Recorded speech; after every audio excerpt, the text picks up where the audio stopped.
You're watching Real English with Real Teachers. Real Teachers.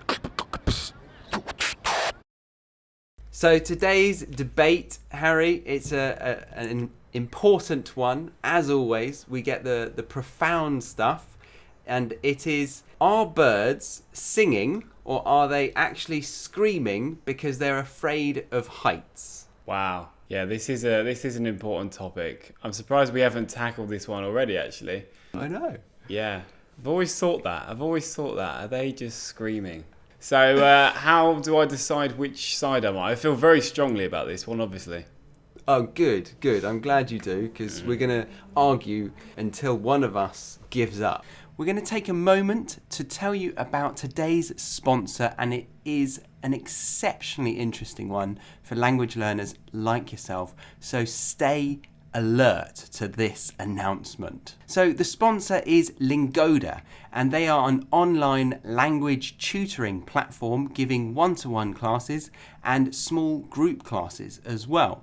But they've created two services or promotions that are really useful for people like yourself, and these are called the Sprint and the Super Sprint. And these two offer you the chance to take your language learning to the next level, all within 3 months, by encouraging you to commit to a goal. How do they do that, you ask? With moolah. They give you a reward. Show me the money. So they give you a chance to get a refund on the fees that you've paid towards the tuition for these offers. So let's break it down. The Sprint is 15 classes a month. You have to attend them, and they last for 3 months. If you do all those classes, you get 50% refund on your course fees. The Super Sprint is 30 classes a month for 3 months and 100%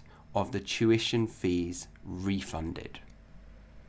So if you feel like you need a boost of motivation, then this could be your next challenge/adventure. But we'll tell you more about the offer at this point in the video. All right, I'm going to do a coin toss to see which of us believe what in this scenario. Harry is heads for believing that they are screaming their heads off. It's a tails. Good. So I believe that they are screaming out of pure fear for their lives. All right. So, Harry, would you like to do the honours and start the debate about whether these birds are actually having the time of their lives or they're ruddy hating it?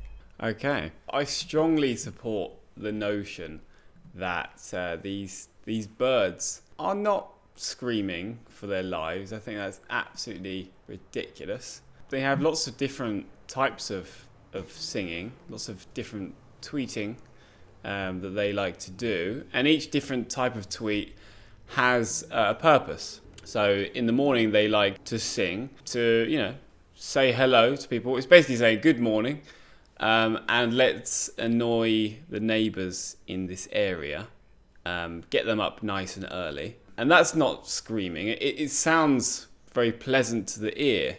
It's kind of, well, it's music to my ears.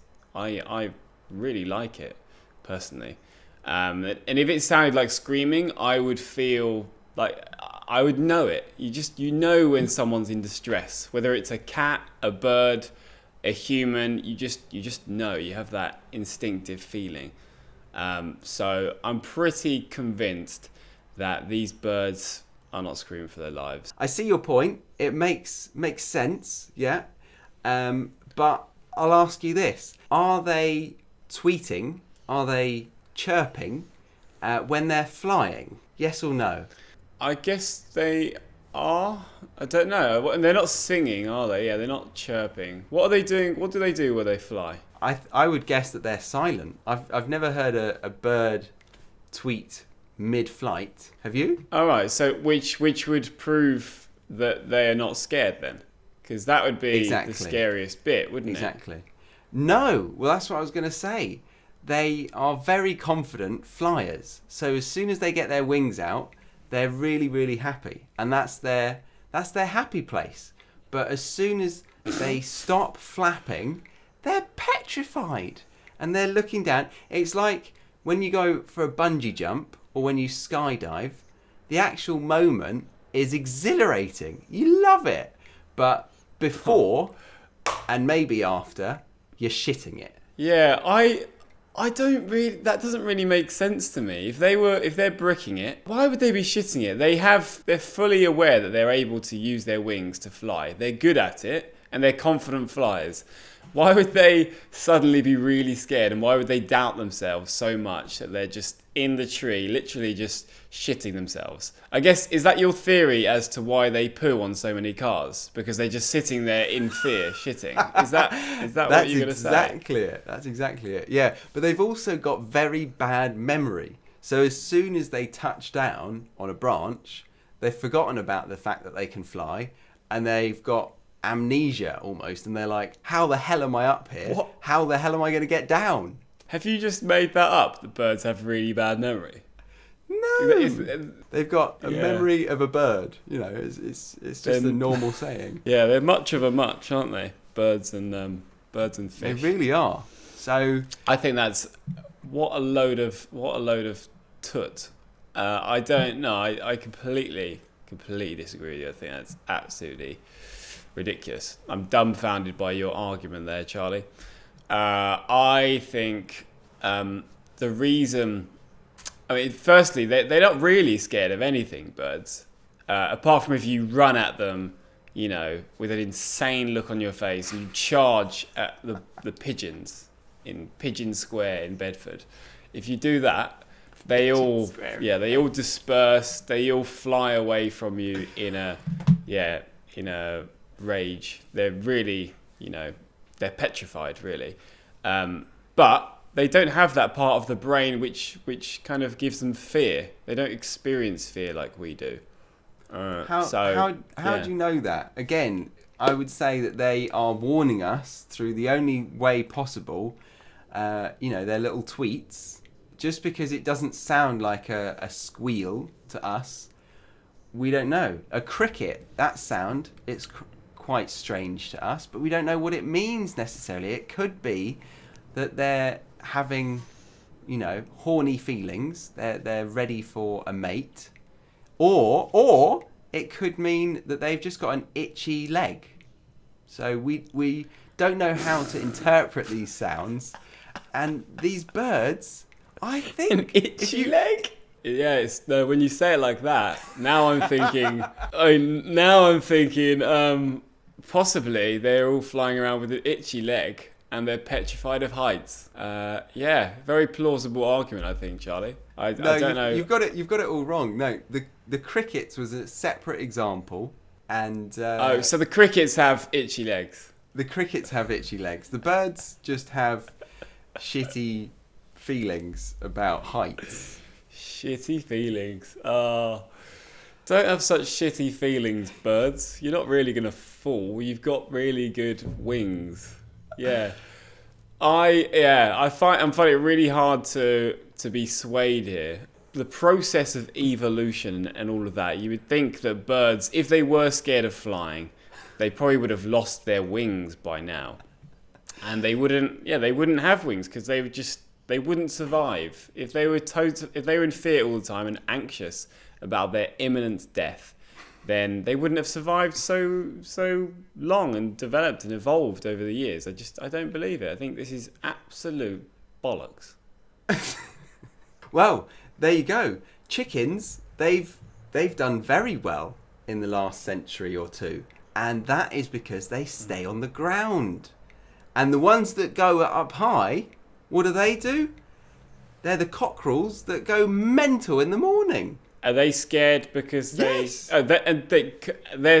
can fly and they're scared, right? Well, they can sort of fly, as they can can't really the fly. hens, I guess. But they've gotten up to a height where they're scared because they've got a serious worry about heights, or they are afraid of them, or it's a phobia even. We could say it's a phobia.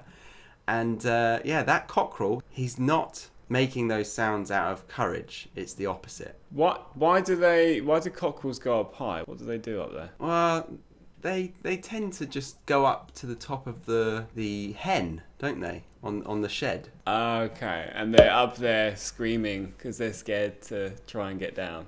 Yes. Well, guys, who do you think won this one? I'm at a loss. I don't know where else I can go with this. I find it hard to believe, but Charlie's very, very convincing here. And now I just don't know what's right and what's wrong. So, in summary, I would say that birds are forgetful to the point that they don't remember that they can fly. So every time they get up high and they stop to think about where they are, they lose their shit. So they're stupid beings, basically. They're really thick. Well, they go crazy. Yeah, okay. They forget where they are. Oh my god, I'm really high. I just flew here. Ah! And then they fly again, and everything's fine. Yeah. Gonna just shit on this house for a bit. Point proven. Birds are very scared of heights. Look at that. He was scared shitless up there. Yeah, okay. And to summarise my argument, yeah, they're well evolutionarily developed animals who don't really experience fear as much as we do as humans. They've got a decent memory, so I don't really see where you're coming from here, Charlie. And it's their nature. Their nature is to fly and to be up high, which is why they're always up there. I mean, they do have the ability to come down to the ground level if they want to, but they don't want to. They like to be on top of houses. If I open my window now, I will definitely see at least 20 birds on top of the house in front of mine. They like Shitting being it. there. They might be shitting. They might be shitting it. They like being there. It's their natural habitat. They like being up high. So, let's leave them to it and not call them stupid beings without a memory. Very good rant. Give them some credit for what they're good at. They're good at being up high. Leave them to it.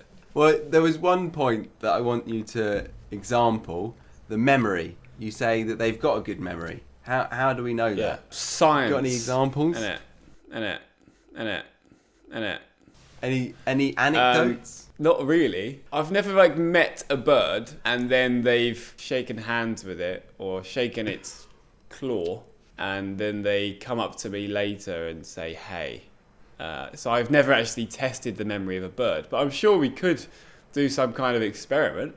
Yeah. Okay. Don't know how. What about with chips? What's your idea? Obviously, you've got something in mind, Charlie, with the chips. No, I'm just remembering your story of you ordering some McDonald's chips and going to sit down in Nottingham and going to the bench, Right. and then the birds attacked you, and then you went to another bench and they attacked you there, and then another bench and they attacked you there. It seemed like they knew the hot spots, the areas.